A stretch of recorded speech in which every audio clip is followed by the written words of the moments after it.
Bonjour et bienvenue pour une nouvelle vidéo que je fais en l'honneur du membre de notre alliance, Chianza, qui m'a posé une question en privé par rapport à un héros qu'elle a, qui pour la première fois l'a pu le mettre au niveau maximum. Du coup, toutes mes félicitations. Et m'a demandé du coup conseil par rapport aux emblèmes. Alors déjà, on va déjà faire un petit récapitulatif d'à quoi servent les emblèmes pour petit rappel.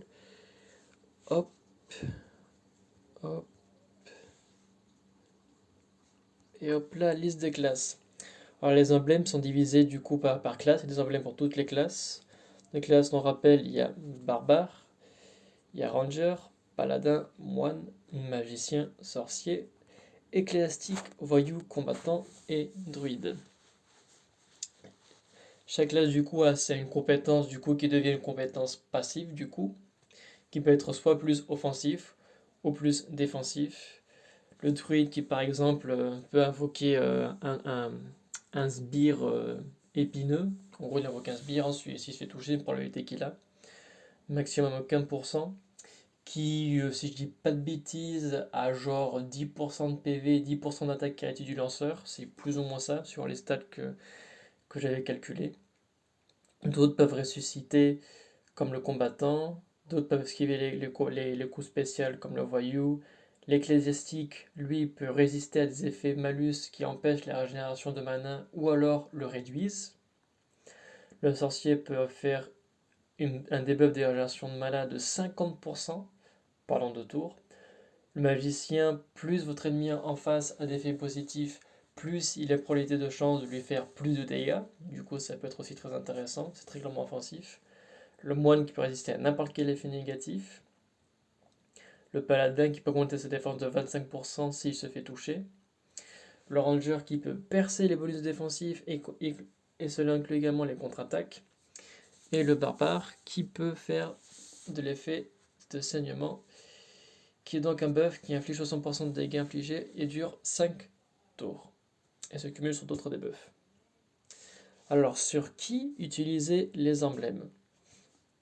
Alors, pourquoi sur qui? Vu que les emblèmes en soi, vous pouvez l'utiliser sur n'importe quel héros, mais ce que moi je recommande, en tout cas personnellement, pour vraiment ne pas l'utiliser, j'ai envie de dire, pour rien et dans la poussière. Là, moi, par exemple, un héros 3 étoiles de la saison 1, par exemple, qui a ces stats-là que vous pouvez voir, qui sont les stats, pour ceux qui ne savent pas encore, plus on évolue, plus les héros sont puissants. Donc en saison 1, ce sont un des stats les plus faibles. Saison 2, ils ont des stats un peu meilleurs, saison 3 un peu meilleurs, saison 4 un peu meilleurs.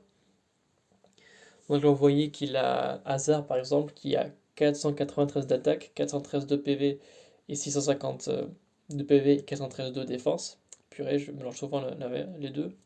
Alors que si on regarde par exemple Adeline, qui elle est une héroïne 3 étoiles d'événement qui est sortie il y a pas longtemps, elle a 840 PV, ce qui est juste énorme. Elle a 490 de défense et 450 d'attaque.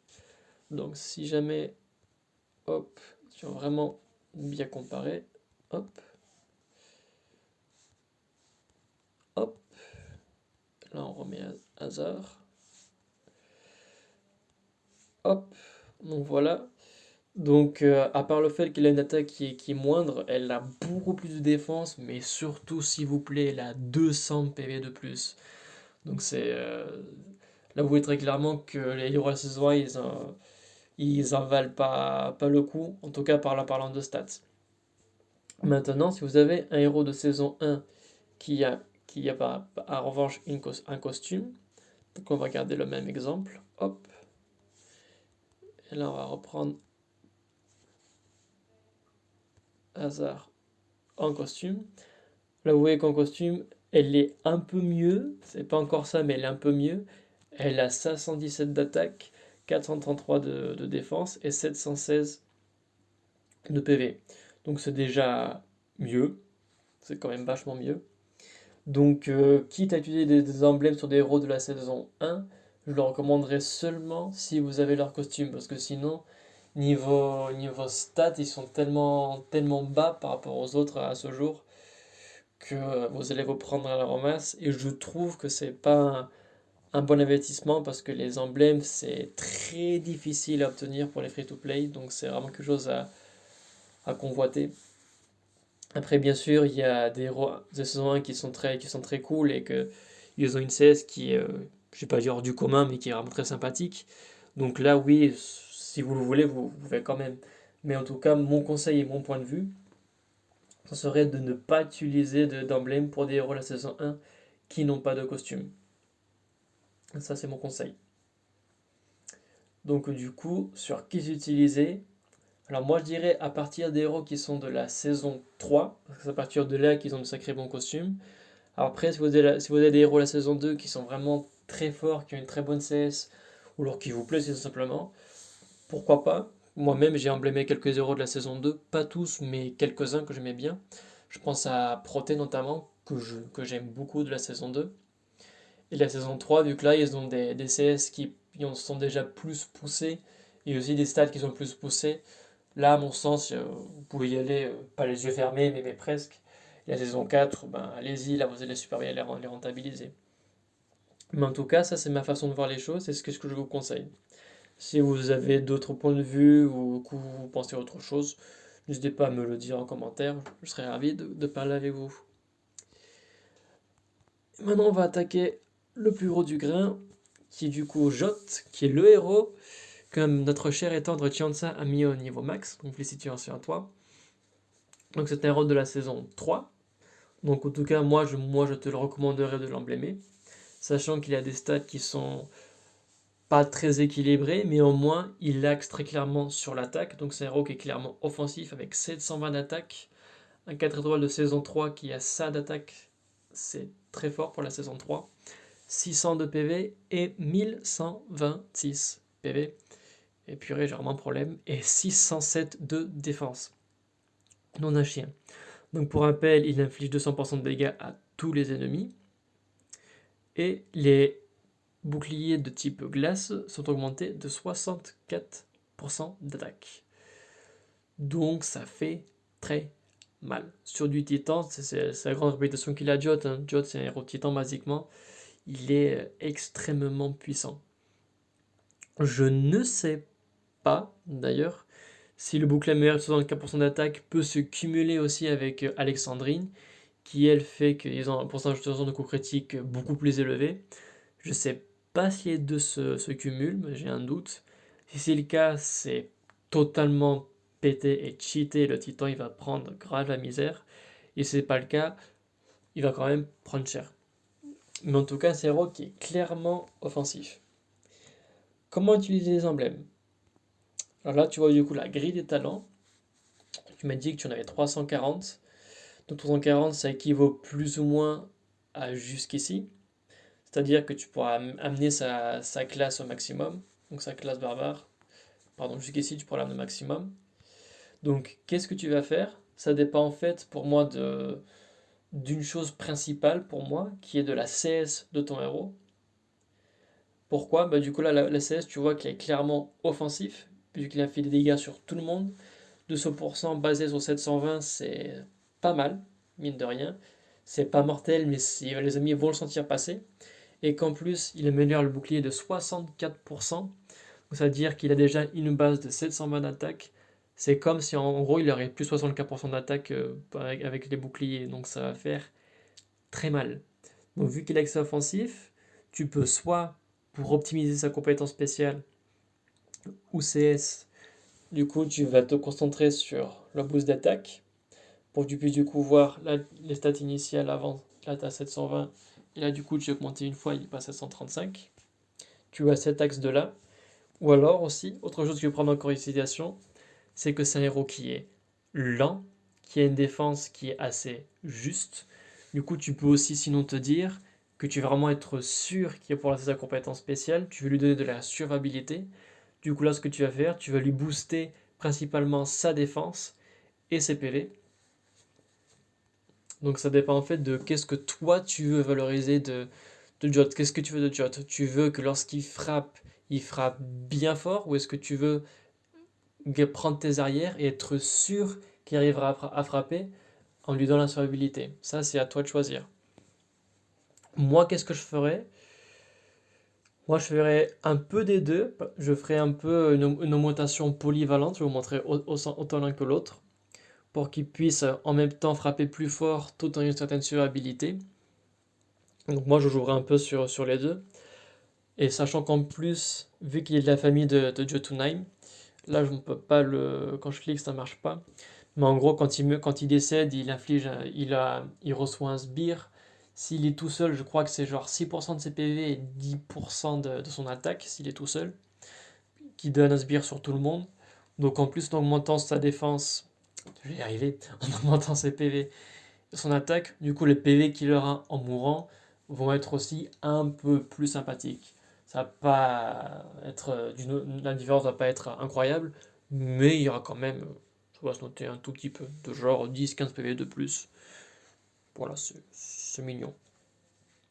Donc voilà, concrètement, comment est-ce que tu peux te projeter? Ben là, par exemple, sur l'application qui est la Toolbooks, que je te recommande, qui est gratuite, tu la cherches sur la Play Store et c'est vite réglé. Là, tu peux voir du coup tous les héros du jeu, sous condition que l'application se mette à jour, parce que des fois ça prend un certain temps. Tu peux faire une comparaison entre héros, comme je t'ai montré au tout début, ce qui est aussi super instructif pour vraiment voir et comparer les héros. Voir lorsqu'on cherche un héros offensif, un héros offensif. C'est très cool. Et là, surtout par rapport aux emblèmes, tu peux simuler les emblèmes que tu vas utiliser et du coup savoir, quand tu as terminé du coup la grille des talents, quel sera le résultat final de ton héros. C'est-à-dire, là par exemple, je vais prendre le cas où je vais l'axer purement offensif. Donc du coup offensif, à chaque fois qu'il y a une IP, je vais le valoriser. Hop, hop, hop, hop, hop, hop, hop, hop, hop, hop, hop, quand même. Hop, hop, hop, hop, hop, hop, hop, et hop. Donc en valorisant le fait qu'il soit un très gros bourrin, qui coûtera au total 505 emblèmes, nombre d'emblèmes qui sera le même pour n'importe quel héros 4 étoiles, peu importe sa saison, l'événement ou sa classe, ça sera toujours le même nombre d'emblèmes, donc ça c'est pas compliqué à retenir. Il le passe de 720 à 830 d'attaque, et là ça commence vraiment à devenir intéressant pour le 4 étoiles, ça cogne pas mal. 660 de défense, ce qui est mieux, et 1243 PV. Sachant que il y a aussi la possibilité de le limit break, leur possibilité qu'on ne peut pas encore voir dans l'application. Je trouve dommage, peut-être qu'ils l'ajouteront un peu plus tard. Mais en gros, limit break, qu'est-ce que tu fais quand tu le limit break la première fois? Il gagne, suivant le héros, ça dépend, mais il gagne entre 20 et 40 d'attaque et de défense, en général une cinquantaine de PV. Et ensuite, au final, à chaque fois que tu l'augmentes de niveau, donc tu peux l'augmenter de 5 niveaux de plus, il gagne à chaque fois à peu près entre une dizaine d'attaques et de défense et une dizaine de PV. Donc en gros, le limit break, ça te permet concrètement de lui donner, on va dire, on va arrondir à plus ou moins 60 d'attaque de plus, 60 défense de plus et 100 PV de plus. Plus ou moins. Donc là, si tu le limit break, il aurait presque 900 d'attaque en se basant sur ça. Et là, ça va cogner sévère, 200% sur tout le monde, ça va faire mal, sur presque 900 d'attaque. Il y aura du coup 720 de défense, donc là, il va commencer à bien survivre, parlant pour héros 4 étoiles. Et là, du coup, il aurait 1300 PV, donc là, il se met dans une zone qui est plus confortable et plus à jour. Si tu veux le mettre en mode défensif, donc du coup, on va privilégier. Hop, alors moi je privilégie en tout cas, vu que c'est un héros qui lorsqu'il meurt, il crée des sbires. Du coup, si jamais je veux choisir entre la défense ou les PV, je vais mettre en priorité les PV. Comme ça va plus l'augmenter. Ensuite, là aussi ce que je te conseillerais de faire, pour une petite parenthèse, en plus de faire les stats, tu as aussi le petit que j'appelle des Z-gadgets qui, avec les troupes, commencent à voir leur différence. Là, par exemple, je pourrais normalement augmenter sa défense. Là, il passerait à 715. Donc là, il passe la barre symbolique des 700. Du coup, c'est très bien. Ou alors, je désire qu'il soit un poil plus rapide, 2% plus rapide de génération de mana. pour qu'il puisse être un peu plus rapide, mais ça, c'est surtout un effet qui va voir sa différence avec le bonus de troupe. Si tu as ou quand tu auras une troupe qui donne la génération de mana accélérée, cumulé avec ça, là ça commence à devenir intéressant. Mais c'est à toi de voir. Si pour toi 2% de génération de mana ça en vaut pas la peine, tu peux très bien quand même primer sa défense. Et ensuite, du coup, là tu finis. Et tu as du coup un Jot qui a 756 d'attaque, donc c'est un peu plus, c'est sympa. 715 de défense, là il va beaucoup mieux. Et 1350 PV. Ou alors, si tu enlèves le résidu de défense pour lui mettre 2% de gène de mana, il aura 697 de défense. Sachant que, en plus de ça, je ne sais pas si tu as remarqué, hop, là quand je prends une emblème de classe, en gros quand on regarde le talent, on augmente sa classe, tu vois que ça coûte 30, là tu augmentes de 300 à 350. Quand tu augmentes des choses classiques, ça te coûte juste 15, donc c'est pas énorme. Mais quand tu augmentes quelque chose de spécial, et surtout en plus l'avant-dernier qui coûte plus cher, tu sais que c'est spécial quand tu as le symbole d'attaque, de défense B avec un X, parce que ça veut dire que ça augmente suivant un pourcentage et non pas un nombre défini. Là, tu vois que ça te coûte 40. Oui, c'est ça, 40 pour monter de 18 sa défense. Alors que là, pour aussi augmenter de 18 sa défense, ça te coûte que 15. Donc là, du coup, tu payes presque le triple pour faire quelque chose que tu as fait il y a pas longtemps avant, qui te donne la même chose, mais pour beaucoup moins cher. Donc aussi par rapport au rapport qualité-prix, si je peux parler comme ça, ça serait pour moi aussi une autre raison de vraiment prendre ce gadget, parce que donner 40 emblèmes pour juste 18 défenses en plus, je trouve que c'est du vol. Voilà, je trouve que c'est du vol, sur mon avis personnel. Et voilà. Voilà ce que j'ai à dire par rapport aux emblèmes. Du coup, sur qui les utiliser, comment les utiliser, c'est un peu tout ce que je pourrais te dire. Quelle est la meilleure option? Tout dépend de ce que tu cherches, de ce que tu penses qui est le mieux. Parce que je vais pas te dire qu'il y a la réponse clé, ça dépend des joueurs. Ça dépend surtout de ton équipe, de la synergie que tu cherches. Et ça dépend aussi surtout de qu'est-ce que tu as en face. Des fois, ça faudra plus vraiment, des fois, le combat va plus se jouer sur la survivabilité. Il faudra juste que tu survives et que tu frappes autant que tu peux, mais en survivant. Ou alors, des fois, il faut au contraire que tu bourrines comme un fou avant que le héros te frappe. Donc, ça dépend de l'attaque. Ça dépend de la situation. Qu'est-ce que je ferais moi? Moi, en tout cas, je serais parti pour plutôt plus l'axer sur du bourrin. Moi, je serais plus axé bourrin, en tout cas. Parce que j'ai vraiment envie, en tout cas, parlant pour moi, de valoriser sa compétence spéciale. Commencer à vraiment devenir un 4 étoiles qui cogne. Mais je reste quand même avec le petit, on va dire, la petite inquiétude du fait que c'est un héros qui est lent, qui a une défense qui est assez basse pour un 4 étoiles de nos jours, et qui pourrait quand même être assez vaincu facilement. Mais en tout cas, c'est tout ce qui me vient à l'esprit. C'est déjà pas mal. J'espère que ça t'a plu. Et j'espère sincèrement que, en tout cas, ça va pouvoir t'aider par rapport à ton évolution. Si tu as des questions ou des remarques ou quelque chose que tu n'as pas compris, n'hésite pas soit à me laisser un commentaire ou alors tu peux me parler en message privé, y a aucun souci. Et je te souhaite un très bon jeu. Et encore une fois, félicitations pour ton premier héros que tu as mis en max. Et n'attrape pas froid avec ce géant de glace à côté de toi. À toutes!